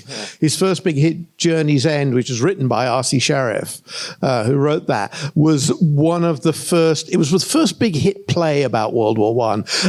Funnily, after World War I, nobody wanted to see films or plays or read books about it for a good couple of years, and then about 10 years on, they started doing it, and there was this run of World War I films, All Quiet on the Western Front, Hell's Angels, which Whale worked on, a terrific movie called Waterloo Bridge, which is a home front story, and these had established him as a kind of a serious filmmaker. And at this point, making a monster movie or making a film from an H.G. Wells novel didn't relegate you to not being taken seriously. A year before this, Frederick March had won the Academy Award for Best Actor. He shared it with actually a terrible performance by Wallace Beery in Dr. Jekyll and Mr. Hyde. So what we now think of as the founding films of the Universal Monsters franchise, which we probably associate with that fun run of pictures, like Frankenstein meets the Wolfman up to Abbott and Costello. The first bunch of these films were prestige projects. And I'd say this is from a novel by a major writer. Obviously, it's technically very innovative. It introduces a new screen star. I mean, do you think it would have been different if Boris Karloff had done it, which was the likely choice? He was the obvious. In all the trade papers, Yeah. right from the start. And when he turned it down or became unavailable, it was Chester Morris was in the frame, who, you know, if you're sitting there thinking, who the hell's Chester Morris, I don't blame you. He did a whole series of crime films called the Boston Blackie films, which is what he was known for at the time. He'd got an Oscar nomination for a film called Alibi, so he was quite a big deal at the time, but now he's completely forgotten. And I think Boris Karloff, brilliant though he is, I don't think he was right for this. I just don't think his voice would have suited it. Chester Morris was probably kicking himself for the rest of his career, thinking, look, you know, he made a star out of Claude Rains, and here I am doing Boston Blackie, you know. So he was probably a little bit ticked off by it, but Claude Rains was absolutely the 100% best choice for this. Absolutely. And he had come mainly, like, he wasn't sort of a big well-known film star at this stage, right? He'd come from theatre. He was a stage guy, yeah. Like James Whale, of course, is from Dudley, and Claude Rains from Brixton, but they both came from working class origins. They both changed their accents. And I think, and actually this, even more than The Old Dark House, I think this is a really interesting film about Britain, as is Waterloo Bridge. I love the thing which I only noticed this time seeing it again on the big screen, of when he goes to the pub in the first scene, you find all the women are out in another room tucked under a staircase drinking on their own, while all the blokes are in the saloon bar playing darts and knocking back the pints. And it's like this demarcation line, and the tiny, all the weird deference to the authorities, and also the tweaking of the authorities. I mean, again, he bashes a policeman to death, and we don't really get upset by that. We kind Not at all, no. It's like, because there are so many police, and of course in silent cinema, humiliating policemen had been a big trend. Right, yeah. You know, it's like, I don't know if you know the musical Mac and Mabel. There's a song in that called "Every Time a Cop Falls Down, My Heart Leaps Up." You know, kick Lieutenant Lancy in the gut, and all that stuff. And that streak of anti-authoritarianism is still really appealing. Oh, isn't it? It's why this film feels modern. And he does really well by the working class characters in this. You know, they're very eccentric, they're very odd. And we do laugh at them, but we kind of laugh at them, I think, because we kind of recognise them a little bit. You know, the sort of bumbling cops. But they're not stupid. They're not at all stupid. Whereas the middle-class characters are. Oh, they are, very. But that thing where the guy... They all come up with ideas on how to catch the Invisible Man. They're all pretty good. They are, yes. Yeah, they all seem workable. Although I think it's quite funny that the people who phone in, I mean, typically they're all men, because men have always got the best ideas, haven't they? So, you know, no women would come up with a great idea to catch the Invisible Man. I doubt any women are allowed near the telephone, to be Probably not, no, probably not. In fact, it's Walter Brennan and John Carradine. Yeah, that's right. Yeah. Both of whom would go on to be huge character stars. Exactly. That James Whale was presumably just picked out of a lineup. Presumably. At that point, there was just whoever was on the lot at the time, I guess. That sort of Britishness is so much fun about it. And Becky, what do you think of Claude Rains himself? You know, like, obviously, like, we don't see much of him, obviously, but like that amazing voice, right? There's something about it, that kind of presence that he has throughout. It's his disembodied voice that really gets me in this film. Yeah. Like, we've talked so much about how funny it is and how kind of whimsical it is, but I think we need to talk about actually how chilling it can be at points as well. Like, he is absolutely unhinged as a character. And for me, that's what really kind of creates the tension in it, as it should. Claude Rains' performance is... It's one of those difficult ones because you don't get to see his face. You don't get to see him emoting.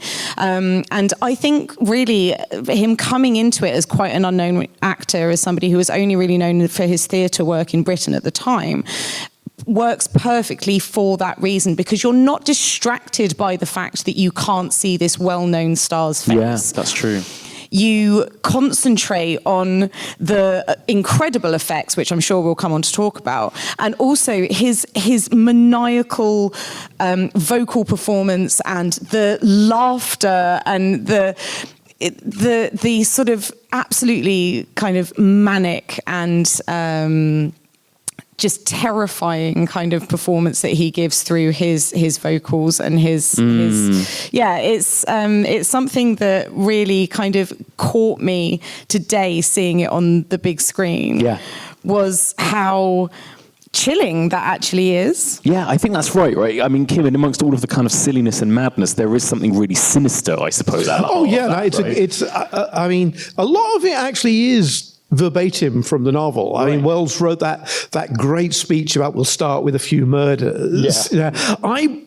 Is it the first screen monster? I know it's Jekyll and Hyde, isn't it? But it's like, this is the first screen monster that really references cocaine as a thing, isn't it? And listening to the rants, he is very close to like the sort of Scarface level of absolute unhinged addiction, isn't it? And I think a few years later, when it would have been re-released, people would have sort of plugged into a different kind of scare with it, with all that sort of, when he's ranting about even the moon is scared. I mean, he's giving it all this, and he's giving it the sort of, it's very like the sort of, the fascist dictators we were about to see emerge in the real world in the coming years. So, I think people, when they saw it on the reissues, they probably would have had an extra chill, an extra layer. And that's a theme that's in the novel, the idea of where he calls himself Invisible Man the First. That's right, amazing line. I think it's a shame that's not in the film. I mean, the novel also has a narrative device I think is kind of brilliant, is that Wells gives you the interior monologue of every other character except the Invisible Man. So you know what everybody else is thinking except him. He remains unknowable right to the end, even though he has a lengthy first person narrative. And I think that he is one of the... I mean, it was interesting that after... decades of Universal screwing up their Monsters franchise in film after film, the thing that put him back was their redo of The Invisible Man a couple of years ago, where they found another way into it, and they realized that, you know what, he's still a terrifying idea. Yeah, exactly. Yeah. In a way that maybe Frankenstein and Dracula and the Mummy aren't. Sure. I think possibly we've seen so many Frankensteins, so many Draculas. We haven't really seen that many Invisible Man films. So, and it's also, it is that thing, isn't it? They mention it several times in the film. He could be right next to us. He could be standing there. And that's the really creepy thing. Yeah, exactly. I mean, you can see Dracula coming. You can see the Frankenstein monster coming, but he could be standing right there. There's so much in this film that comes from those supporting performances, whether that be reactions to things or the kind of physical performances. Like, I love it when he's running out of the pub and there's all of these people like crowding up the stairs, and they've obviously choreographed it so beautifully, so they all sort of move out of the way in the space for him to run through them. And there are so many moments like that throughout this film that create the Invisible Man without Claude Rains needing to create it. And I think the direction around that is absolutely impeccable. Yeah, the way the camera moves as well is pretty impressive. Because the optical effects are sort of the thing everybody remembers, we tend not to notice how good just the simple using a bit of fishing line to knock things over is. And actually, because that's other Invisible Man films have rather overdone it to the point where it seems but just the things of him knocking stuff over in sequence or opening windows and shifting stuff aside, it's really simple, but it always works. It's so effective. And actually the objects don't look like they've got fishing line on them, and you can't see. I noticed on the screen this time you could see like sometimes it's hard to describe, like a little shadow somewhere at the top of the screen. Clearly that was the boom that they were swinging it around on. But these films were never designed for us to be watching them dozens and dozens and dozens of times. So you probably didn't notice it at all, really. Exactly, and who knew that maybe 90 years later we'd be watching it on a big screen as well, right? But I think there's something, Becky, even more impressive, right, about the fact that this film is 90 years old. That how good those effects still look. And when people complain about, they say that the bicycle scene's a little bit self-indulgent, and well, yes, of course it is. John Fulton had worked out how to do this, so who would begrudge him that? I can remember an interview with Nick Park talking about one of the Wallace and Gromit films. Can't remember which one it is. The one where Gromit's flying around in an aeroplane firing soap suds at people. And he said close shave. He says the only reason that was in the film is because the animators had worked out how to do it. Yeah. There was no reason for it in the plot. They just figured out how to do it. So they thought, let's show off. And you kind of think maybe with the bike scene, John Fulton had worked out how to do all this, and he'd gone up and shown James Whale. And James Whale, well, okay, let's do it because this is fun. This is great. Yes, it is self-indulgent, but who would begrudge them? I also think it's a great action scene. Yeah, it's an action scene on a big set. And again, you can see, I'm a big fan of Frankenstein, but you can see in just 2 years, Whale's style of direction has evolved.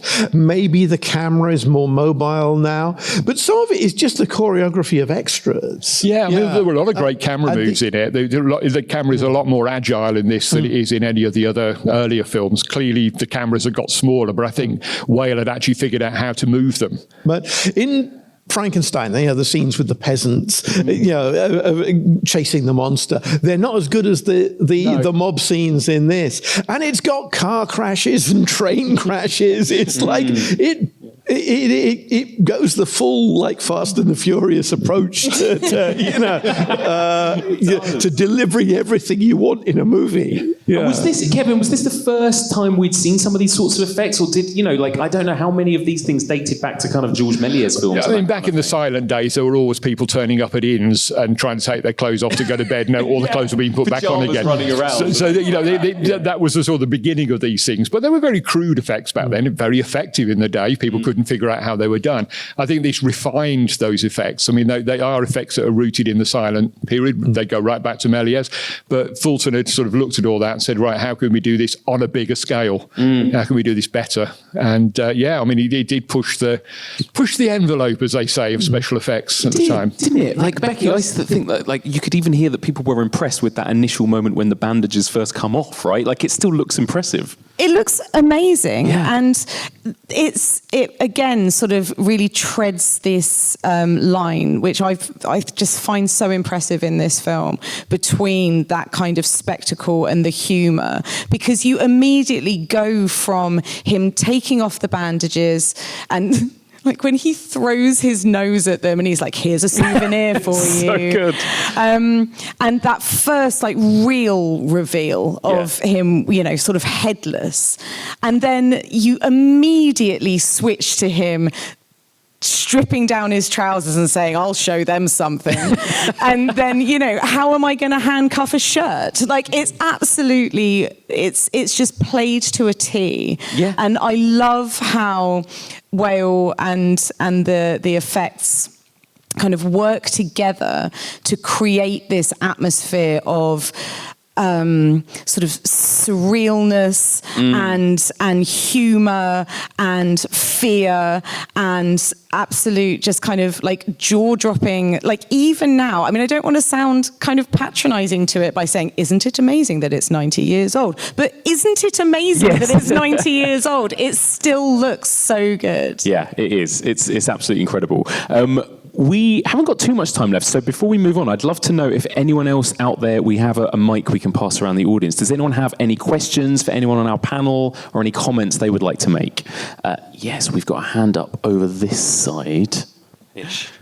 Hi, yeah. So that was my first time watching, and I loved it. What did you think? I loved it. It was amazing, and it was really nice to watch it with everybody as well. And I thought the humour really worked, and genuinely quite scary in places as well, actually. But what I was sort of struck by, I think there's quite significant queer reading that you can take from the film as well, particularly in the fact that, you've got Griffin's character that sort of creates a life partner for himself in Kemp, in that, in a sort of Dracula, is it Renfield or Igor? I always get very confused, but in that sort of relationship. And I wanted to know if that was a relationship that was expanded on in the book, or if it was still there as well, or if this was something that like James Whale had put into the film specifically.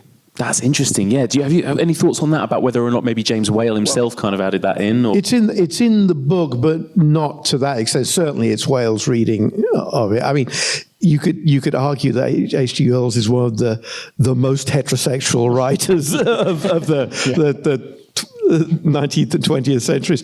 One of my tutors at university, Norman Mackenzie, was his official biographer, and he said that he had to spend years going around interviewing all these little old ladies who'd had affairs with H.G. Wells. But certainly the male relationship in the film of The Invisible Man is, there's no particular reason why Griffin couldn't have got Flora to be his partner in crime, but he's obviously chosen not to.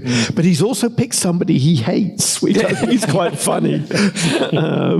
Knocking on his door naked in the middle of the night, there we go. Kev, it does feel like, James Whale's movies particularly, I think that's partly what makes them so interesting watching them now, right? That they do often have a kind of queer subtext to them as well. Oh, definitely. I mean, you can see that sort of male bonding in virtually all of his films, really, but certainly in his horror films. It's all there, Frankenstein and his assistant and all the rest of it. It's in Journey's End too. And I think that it's something you see in a lot of First World War movies, sort of not just queer, but homosocial bonding, in the trenches or among flyers, because they're all doomed. Of course, And in fact, I think the relationship in Journey's End is between the officer and the junior who used to be his fag at school, who sort of hero worships him.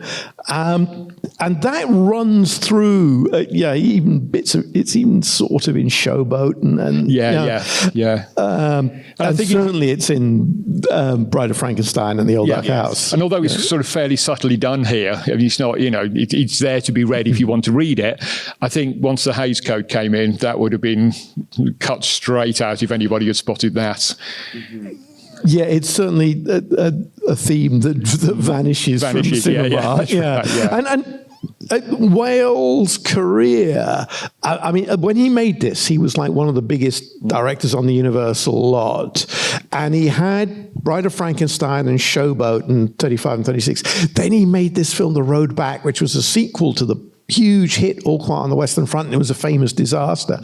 And that just seemed to destroy his career. Yeah. Other filmmakers survived big disasters, but I think it might have been censorship. It was the things he wanted to do in films were no longer possible to do. Yeah.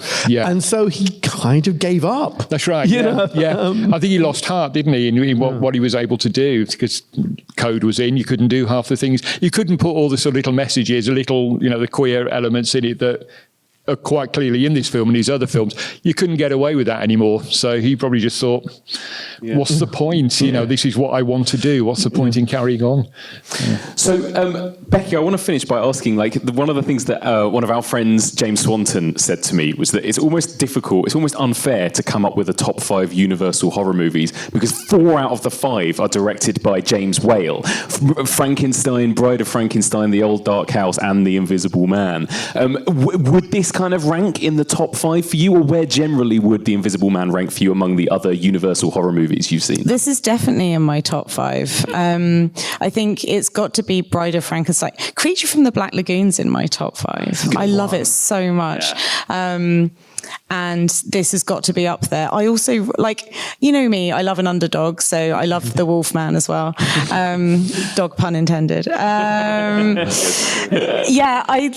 love this, and I think it just works so effectively on so many levels for me that other entries in the Universal canon work on 1 or 2 levels. This works on so many.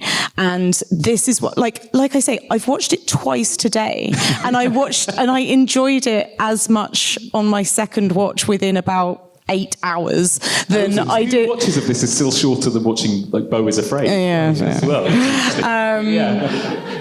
I really like Beau is Afraid. I mean, it's interesting. Yeah, I do too. But it's really up there, and there are so many elements to it, from the incredible direction to the amazing effects to the fantastic of performances, especially Claude Rains, and then all of those amazing supporting performances. That just kind of ensemble, isn't it? It's such a great ensemble. It gives the film so much richness and like humor, and there's so much to kind of unpick out of like 71 minutes. I'd quite happily stick it on again now and I'd watch it again.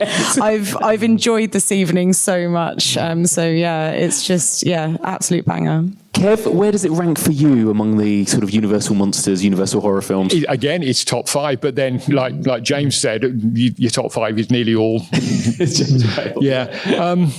I don't think it's quite as strong as something like The Old Dark House or Bride of Frankenstein. I think particularly poor Gloria Stewart, who gets a fantastic part in Old Dark House, and is just here for this one. She's just there because they needed a female lead, and she doesn't really get a lot to do here except be the sort of the worried girlfriend. And I think that's the only slight sort of knock it down a mark that she doesn't get the part that she got, because she was so great in Old Dark House, fantastic, and it's just think slightly disappointing, but it's still definitely top 5 for me, definitely top 3 possibly even. Yeah, me too. Kim, what about you? With the same caveat that it doesn't have the kind of the poetry or the romance or the terror of the Mummy or Dracula. But the thing that, again, watching it tonight with an audience, I think that the statement I would say, probably of all the Universal horror films, it's the one that you can show to a contemporary audience with the least issues. There are a couple of scenes in Frankenstein that just lie there dead, where the director's not interested, they're there for a reason. Yeah, Dracula has its slow spots. I think maybe The Mummy and The Old Dark House still play really well, but they are... one's a kind of enclosed black comedy and one's a doom-haunted romance. This is an action picture. That's right, yeah. And maybe because... And there's this feeling about... there's an assumption that old movies will be slow. I think it was William K. Everson said that no films were ever quite as fast again as just...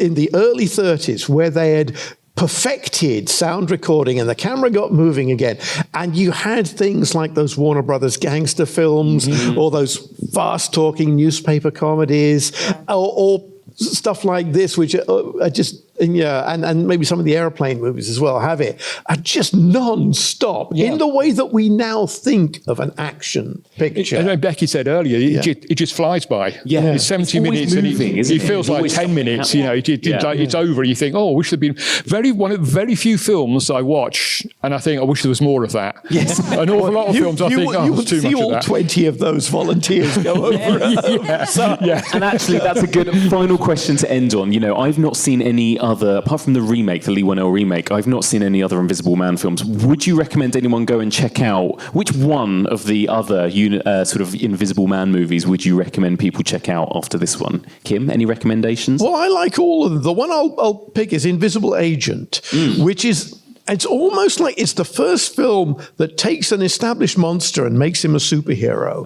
Because in the war, basically, you had these run of films where, like, Sherlock Holmes and Tarzan and Charlie Chan fought Nazis. And Invisible Agent is the one where the Invisible Man goes undercover in Nazi Germany. Peter Lorre is an evil Japanese spy, and it's got splendid stuff of foiling the Third Reich with Invisible Man sort of trickery. I am astonished no one's remade that, because it's like a slam dunk picture. It reminds me a little bit of the way Universal treated their Sherlock Holmes films. That they sort of like drag it into the contemporary. I mean, this is it was contemporary, presumably. It's very difficult to date it, but the Invisible Agent is very much of its year, of its month even, Do you have a favourite, Kev, or is it that one? Or I think Returns, Invisible Man Returns, I've got a bit of a soft spot for that one. But they're all interesting. They're not all great, but they're all interesting, definitely. Becky, I remember me and you went to see The Invisible Man 2020 together and both pooed our pants watching that, right? It was quite scary. Would you welcome more in Invisible Man movies in the future? Yeah, definitely. Have the nail marks in your arms healed yet? Just about. Genuine genuinely terrifying. It's amazing how much an empty frame of an empty room. Oh my God! In that movie, right? Our friend Alex coined the phrase, frame analysis horror, and that is one of the absolute quintessential examples when it's just a still frame of an empty room, and you are just waiting to see a cushion kind of sink or a curtain wave or something. Also, that restaurant scene has never and will never leave me. If nobody's seen Leigh Whannell's The Invisible Man, you must do yourselves a favour. And going back to Joe's question from earlier, she was asking about the rape reference in this. You know, if you look at more contemporary Invisible Man films, like, I mean, it's not a masterpiece, but Hollow Man and this, and don't forget The Invisible Maniac with my favorite. How could I, Kim? Out of sight and out of his mind. Phenomenal. You know, I mean, not to get too heavy as we're wrapping this up, but there's something about when men are powerful with no consequences. And, you know, what do you expect them to do? You expect them to be really, really hideous in ways that they can't be caught for. There is definitely room for more exploration of what invisibility can do to people. It's a superpower that holds so much sort of insidiousness and, you know, allows so much without impunity. And so in the realm of horror, I think there's a lot more kind of material to be mined. Definitely. Amazing. Well, there we go. We have run out of time. So thank you so much to everybody for coming along. I really hope you enjoyed the film. If the bar's still open, we'll probably be outside in the bar as well. So come and join us for a drink and let us know what you thought of the film. And a huge thank you to my incredible panelists, Becky Darke, Kevin Lyons, Kim Newman. Thank you. Thank you very much.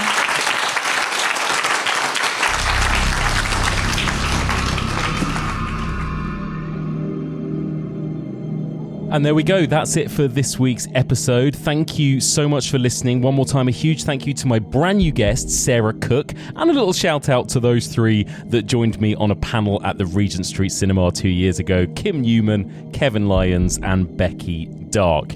And don't forget, this is a good opportunity to plug the fact that over the next few weeks, we've got loads of live screenings and panel discussions just like that one happening all across the country. If you head to evolutionofhorror.com/events, you can check out what we're going to be screening around the UK between now and Halloween. We've got stuff booked in for London and Leeds and Newcastle and York and Oxford. So please do check out our website, evolutionofhorror.com/events. So let me know what you thought of this week's films, The Invisible Man and Dr. Jekyll and Mr. Hyde. I loved both of these films, and I would love to hear your thoughts. Please do get in touch. You can email me, evolutionofhorror@gmail.com. You can also find us on the socials. Evolution of Horror is on Instagram and Facebook, and I, Mike Muncer, am on Blue Sky. And if you want to discuss this week's episode with fellow listeners, you can join the Evolution of Horror Discord or the Evolution of Horror discussion group, and that can be found on Facebook. If you want to get ad-free episodes and get treated to regular bonus content, sign up to our Patreon, patreon.com/evolution of horror. This podcast is part of the EOH network. You can also listen to our Twin Peaks rewatch podcast, The Detective and the Log Lady, and our Carry On podcast with Susan Kalman, which started a couple of weeks ago. Carry On Up the podcast. You can find those wherever you get your podcasts. So, on to next week then, and next week we continue discussing 1930s man-made monster films. Next week, James Swanton is back to discuss mad scientist Bela Lugosi in Murders in the Rue Morgue from 1932 and mad scientist Charles Lawton in Island of Lost Souls from 1932. It's going to be a really fun double bill. Join us next week for all of this and more on the Evolution of Horror.